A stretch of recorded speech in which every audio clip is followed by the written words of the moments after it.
আসসালামু আলাইকুম, আন্তর্জাতিক বাংলা সংবাদে আপনাকে স্বাগতম। পুরোদমে ইরান ইসরায়েল হিজবুল্লাহ যুদ্ধ চলছে। জানিয়ে দিব আমাদের হাতে থাকা সর্বশেষ গুরুত্বপূর্ণ আন্তর্জাতিক আপডেট সংবাদ।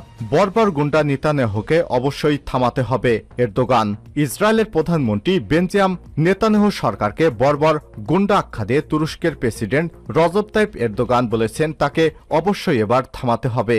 আজ এক প্রতিবেদনে এসব তথ্য জানিয়েছে আনাদুলো এজেন্সি। তিনি বলেন, গাজার পর যদি এবার লেবাননের দিকে হাত বাড়ায় তাহলে নেতানিয়াহু সরকারের শেষ রক্ষা হবে না।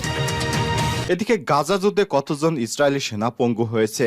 গাজা যুদ্ধ শুরুর পর থেকে এ পর্যন্ত ইসরায়েলের পঙ্গু সদস্যের সংখ্যা 70,000 ছাড়িয়ে গেছে। জানিয়ে দিব, ইসরায়েলকে গোপনে অস্ত্র সহায়তা করছে ভারতের কট্টরপন্থী হিন্দুত্ববাদী নরেন্দ্র মোদী সরকার। চলতি বছরের 15 মে ভোরবেলা স্প্যানিশ উপকূলে নোঙর করা জাহাজ বোরকুমে ভারতের নরেন্দ্র মোদী সরকার গোপনে ইসরায়েলি বাহিনীকে সহায়তার উদ্দেশ্যে ইসরায়েলকে জাহাজে করে অস্ত্র সহায়তা করেছে নরেন্দ্র মোদী সরকার। হিজবুল্লাহর হামলায় ইসরায়েলের আয়রন ডোমেও শেষ রক্ষা হবে না। ইসরায়েলের সামরিক বহরে সবচেয়ে বড় নাম তাদের আয়রন ডোম। বিগত কয়েক বছরে আকাশ প্রতিরক্ষা ব্যবস্থা নিয়ে গর্ব করে আসছে ইসরায়েল, কিন্তু হিজবুল্লাহর হাতে এমন অস্ত্র এসে পৌঁছেছে যে আয়রন ডোম দিয়েও তারা শেষ রক্ষা পাবে না। এদিকে হিজবুল্লাহর সঙ্গে যুদ্ধ নিয়ে নরম সুর ইহুদিবাদী ইসরায়েলের। চলমান গাজা সংকট নিয়ে ইসরায়েলের প্রতিরক্ষা মন্ত্রী যুক্তরাষ্ট্র সফরের পর হিজবুল্লাহর সঙ্গে যুদ্ধে দাঁড়ানোর সাহস পাচ্ছে না বলে একটি প্রতিবেদন প্রকাশ করেছে আন্তর্জাতিক গণমাধ্যম। সেখানে বলা হচ্ছে, ইহুদিবাদী ইসরায়েল বাহিনী লেবাননে হামলা করতে ভয় পাচ্ছে। এরপর জানিয়ে দিব, যুক্তরাষ্ট্র ইসরায়েলের কথা কাটাকাটি। গাজা যুদ্ধ শুরুর পর থেকে বাইডেন প্রশাসন ইহুদিবাদী ইসরায়েলকে শুরু থেকেই অস্ত্রের সরবরাহ করে আসছিল, কিন্তু নির্বাচন উপলক্ষে এবার বাইডেন প্রশাসন এবং যুক্তরাষ্ট্রের সমস্ত মানুষ একট্টা হয়েছে। তারা এবার ইহুদিবাদী ইসরায়েলকে অস্ত্র সহযোগিতা করবে না। তাহলে কি এবার ইহুদিবাদী ইসরায়েল ধ্বংস হয়ে যাবে? এ বিষয়ে গুরুত্বপূর্ণ সংবাদ থাকবে বন্ধুরা। সম্পূর্ণ সংবাদটি জানতে ভিডিওটি না টেনে দেখতে থাকুন। এবং সর্বশেষ জানিয়ে দিব, বলিভিয়ায় অভ্যুত্থানের চেষ্টা, সেনাপ্রধান গ্রেপ্তার। বলিভিয়ায় সামরিক অভ্যুত্থানের চেষ্টায় সেনাবাহিনীর প্রধান জেনারেল জোয়ান হোসে জুনিগাকে বরখাস্ত এবং গ্রেপ্তার করা হয়েছে। আজ দেশের রাজধানী লাপাজে প্রেসিডেন্টের বাসভবনে সেনাবাহিনীর সাজা নিয়ে অভিযান চালায় খবর বিবিসি। প্রতিবেদনে বলা হয়েছে, লাপাজের ঐতিহ্যবাহী প্লাজা মুরিলো স্কোয়ারে জড়ো হতে থাকে সশস্ত্র সৈন্যরা। এ সময় তারা প্রেসিডেন্টের বাসভবনের প্রধান ফটক ভেঙে ঢোকার চেষ্টা করে। এছাড়াও সেখানকার গুরুত্বপূর্ণ সরকারি ভবনগুলোতে অবস্থান নেয়। প্রিয় দর্শক, এতক্ষণ শুনছিলেন সংবাদ শিরোনাম, এবারে বিস্তারিত।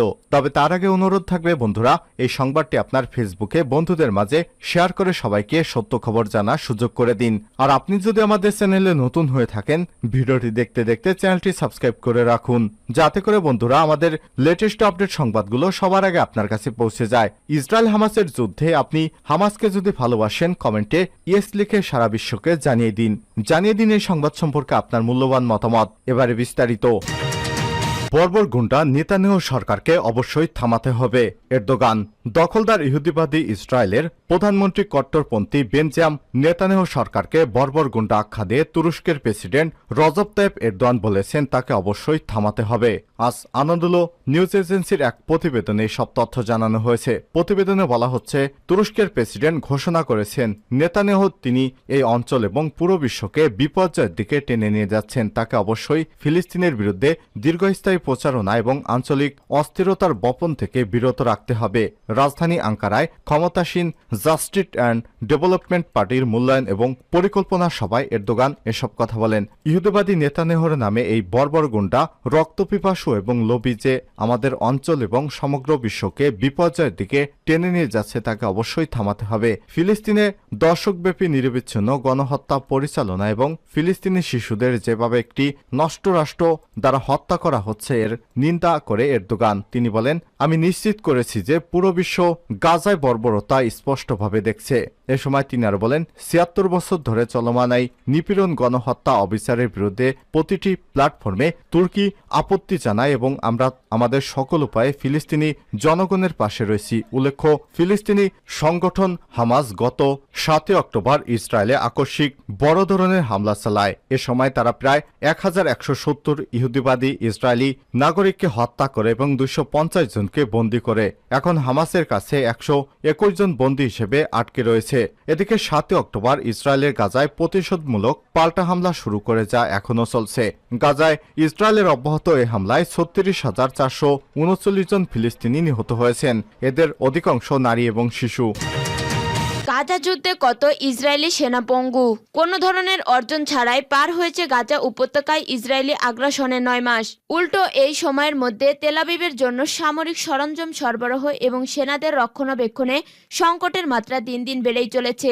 সম্প্রতি ইসরায়েলের চ্যানেল 7 জানিয়েছেন, গত 7 অক্টোবর গাজা যুদ্ধ শুরুর পর থেকে এ পর্যন্ত 8,663 জন আহত সহ ইসরায়েলি সেনাবাহিনীতে পঙ্গু সদস্যের সংখ্যা ছাড়িয়েছে 70,000। চ্যানেলটি আরও জানায়, পঙ্গু সদস্যদের মধ্যে শতকরা 35% সেনা 7 অক্টোবরের পর মানসিকভাবে অসুস্থ হয়ে পড়েছে এবং শতকরা 21% সেনা শারীরিকভাবে মারাত্মক আহত হয়ে চিকিৎসাধীন। ইসরায়েলের সরকারের যুদ্ধ মন্ত্রণালয় জানিয়েছে, চলতি বছরের শেষ নাগাদ আরও প্রায় 20,000 নতুন আহত সেনা সদস্যকে চিকিৎসা দেওয়ার জন্য প্রস্তুতি নিচ্ছে তারা। ইসরায়েলি টেলিভিশন চ্যানেল 7 এর প্রতিবেদনে বলা হয়েছে, প্রতি মাসে 1,000-এরও বেশি নতুন আহত পুরুষ ও নারী সেনা সদস্যকে চিকিৎসার জন্য হাসপাতালে ভর্তি করা হচ্ছে। আহতদের মধ্যে শতকরা 95% পুরুষ, তাদের মধ্যে শতকরা 70% রিজার্ভ সেনা। ইসরায়েলি বিশেষজ্ঞদের মতে আহতদের মধ্যে শতকরা প্রায় 40% সেনা, যারা 2024 সালের শেষ নাগাদ হাসপাতালে ভর্তি হবে। তারা উদ্বেগ, উৎকণ্ঠা, বিষণ্ণতা, আঘাত পরবর্তী মানসিক চাপ সহ বিভিন্ন মানসিক সমস্যার সম্মুখীন হতে পারে। ইহুদিবাদী ইসরায়েলকে গোপনে অস্ত্র দিচ্ছে কট্টরপন্থী হিন্দুত্ববাদী ভারতের নরেন্দ্র মোদী সরকার। চলতি বছরের 15 মে ভোরবেলা স্প্যানিশ উপকূলে নোঙর করে কার্গো জাহাজ বরকুম। তখন স্পেনের কার্তাগেনা বন্দরে জড়ো হয়েছিলেন অনেক বিক্ষোভকারী। তারা কর্তৃপক্ষকে জাহাজটি পরিদর্শন করার আহ্বান জানায়। তাদের সন্দেহ হচ্ছিল এই জাহাজে ইসরায়েলের জন্য অস্ত্র পরিবহন করা হচ্ছে।